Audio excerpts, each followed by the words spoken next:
नमस्कार, मैं सुनीति गिरी और आप देख रहे हैं 2PM न्यूज। दोस्तों, गौतम अडानी का नाम लेकर कांग्रेस प्रतिपक्ष के नेता राहुल गांधी लगभग 2 सालों से चिल्ला कर कह रहे हैं कि आखिर इस देश की सारी संपत्ति अडानी ग्रुप की ही क्यों? क्या देश में कोई और पूंजीपति है ही नहीं? लेकिन सिर्फ 2A2 यानी कि 2A² मतलब अडानी और अंबानी, लेकिन सरकार के कान में जू तक नहीं रेंगती। उल्टे राहुल गांधी पर मुद्दे दर्ज किए जाते हैं, उनकी संसदीय छीनने की कोशिश की जाती है, लेकिन सुप्रीम कोर्ट ने कहा कि उनकी संसदीय बची रही। आज भी गौतम अडानी और उनके भतीजे के खिलाफ $250 मिलियन दोस्तों, यानी कि लगभग 2800 करोड़ रुपए की रिश्वतखोरी के मामले में अमेरिकी अभियोग के बाद उनके नाम के गिरफ्तारी का वारंट जारी हो गया है। क्या अब अडानी अमेरिका जाएंगे तो क्या वे गिरफ्तार कर लिए जाएंगे या नहीं? ये बात तो भविष्य के गर्त में है दोस्तों, लेकिन अब ऐसा प्रतीत हो रहा है चुनावों को देखते हुए कि अगर महाराष्ट्र में भाजपा की सरकार नहीं बनी तो अब अडानी की खैर नहीं। अडानी को बचाने के लिए चाहे जो भी हो, भाजपा की सरकार तो बननी ही चाहिए। जिस अडानी पर सरकार गिराने का आरोप है, क्या कांग्रेस, शिवसेना, उद्धव का गुट, शरद पवार अडानी को छोड़ देंगे? लेकिन सभी जानते हैं कि अडानी पर सरकार का वरदहस्त प्राप्त है।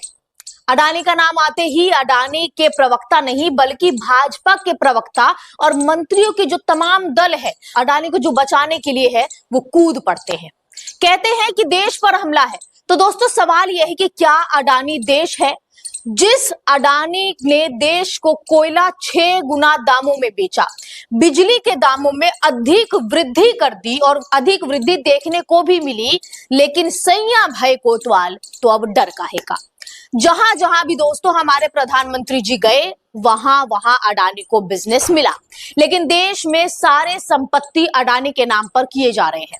चाहे वो जल हो, थल हो, नभ हो, डिफेंस हो, बिजली, खनन, कृषि, गोदाम, सब कुछ दोस्तों अडानी को कौड़ियों के दाम में ही मिलते जा रहे हैं। यहां तक कि सेबी प्रमुख भी अडानी के चहेते को ही मिलने चाहिए। केन्या ने अपना नाता अडानी से तोड़ दिया है। बांग्लादेश ने भी अपनी बिजली बनाने की डील जो है वो खत्म करने के कगार पर दिख रही है। श्रीलंका में तो बाकायदा मोदी जी खुद दबाव डालकर वहां के प्रधानमंत्री से अडानी का व्यवसाय लगवाने की बात कर रहे थे। अमेरिकी निवेश फर्म यानी कि GQG पार्टनर्स को अपने शेयर की कीमत में भारी गिरावट का सामना करना पड़ा। ऑस्ट्रेलियाई सिक्योरिटीज एक्सचेंज पर गुरुवार दोस्तों यानी कि 21 नवंबर को 23% तक की गिरावट दर्ज की गई।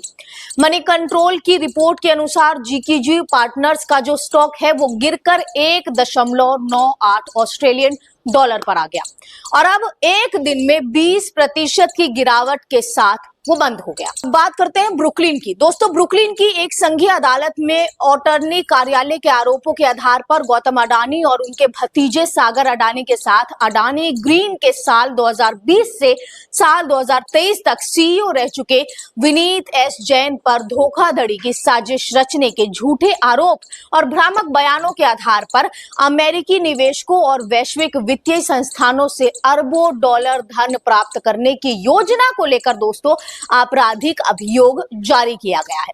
लेकिन इन सब के बावजूद दोस्तों भारत की सरकार कभी भी अडानी को लेकर जांच नहीं करती और ना ही करेगी। कांग्रेस के और प्रतिपक्ष के जो नेता है वो लगातार JPC बनाने की मांग कर रहे हैं और अभी शीतकालीन जो सत्र है वो शुरू ही होने वाला है, लेकिन देखना ये होगा कि क्या सरकार JPC बनाने देगी या नहीं।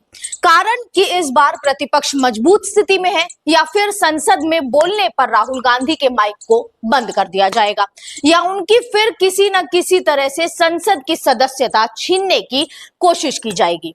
लेकिन हमें तो ये लगता है दोस्तों कि अगर महाराष्ट्र में भाजपा की सरकार नहीं आई तो अडानी के संकट के जो द्वार हैं वो चारों तरफ से खुल जाएंगे। देखिए, 2 दिन की बात और है, 2 दिन के बाद पता ही चल जाएगा कि अडानी के किस्मत का फैसला क्या होता है, यानी कि महाराष्ट्र के भाग्य का फैसला क्या होगा। अगर ये वीडियो आप लोगों को पसंद आई हो और इस पर आपकी क्या राय है, हमें कमेंट बॉक्स में जरूर बताएं। जाते जाते हमारे चैनल को सब्सक्राइब जरूर करें और इस वीडियो को अधिक से अधिक लाइक और शेयर जरूर करें। तब तक के लिए मिलते हैं एक नई वीडियो के साथ। तब तक के लिए नमस्कार।